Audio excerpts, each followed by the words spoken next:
السلام علیکم ورحمۃ اللہ وبرکاتہ۔ درود پاک پڑھنے کے بڑے فضائل احادیث مبارک میں مذکور ہیں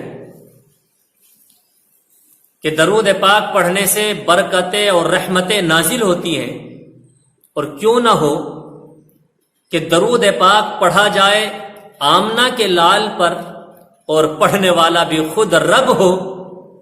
اللہ اکبر۔ قرآن کہتا ہے ان اللہ وملائکتہ یصلون علی النبی، کہ بے شک اللہ تعالی اور اس کے فرشتے عزت والے نبی پر درود پاک پڑھتے ہیں۔ یا ایھا الذین آمنوا صلوا علیہ وسلموا تسلیما، اے ایمان والو تم بھی عزت والے نبی پر درود و سلام پڑھا کرو۔ جو شخص ایک مرتبہ درود پڑھتا ہے اللہ تعالیٰ اس پر 10 رحمتیں نازل فرماتا ہے۔ حضور بھی یہ پسند فرماتے تھے کہ میرے امتی مجھ پر درود پڑھیں اور میرا رب ان پر رحمتیں نازل کرے۔ حضرت ابی بن کعب رضی اللہ تعالی عنہ کو یہ بات پسند آ گئی۔ فرمایا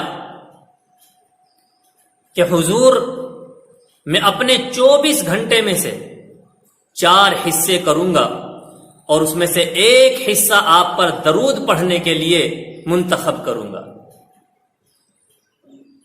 حضور اکرم صلی اللہ علیہ وسلم نے ارشاد فرمایا ما شئت، جیسی آپ کی مرضی، لیکن اگر آپ اور اضافہ کر لو تو یہ آپ کے لیے بہتر ہوگا۔ عرض کیا حضور میں اپنے 2 حصے میں آپ پر درود پڑھا کروں گا اور 2 حصے میں دیگر وظائف کر لیا کروں گا۔ حضور نے فرمایا کہ جیسی آپ کی مرضی، لیکن اگر اور اضافہ کر لو تو یہ تمہارے لیے بہتر ہوگا۔ عرض کیا کہ حضور میں پونا حصہ آپ پر درود پڑھا کروں گا اور ایک حصے میں دیگر عبادتیں کیا کروں گا۔ حضور نے فرمایا کہ جیسی آپ کی مرضی، اگر اضافہ کر لو گے تو یہ تمہارے لیے اور بہتر ہوگا۔ پھر فرمایا کہ حضور میں ہر وقت آپ پر درود ہی پڑھا کروں گا۔ اللہ اکبر۔ سیدنا خواجہ قطب الدین رحمت اللہ علیہ اس وقت تک آرام نہیں فرماتے تھے جب تک کہ 3000 مرتبہ درود پاک نہیں پڑھ لیا کرتے تھے۔ تو حضرت ابی بن کعب رضی اللہ عنہ نے فرمایا کہ ہر وقت میں آپ پر درود ہی پڑھا کروں گا۔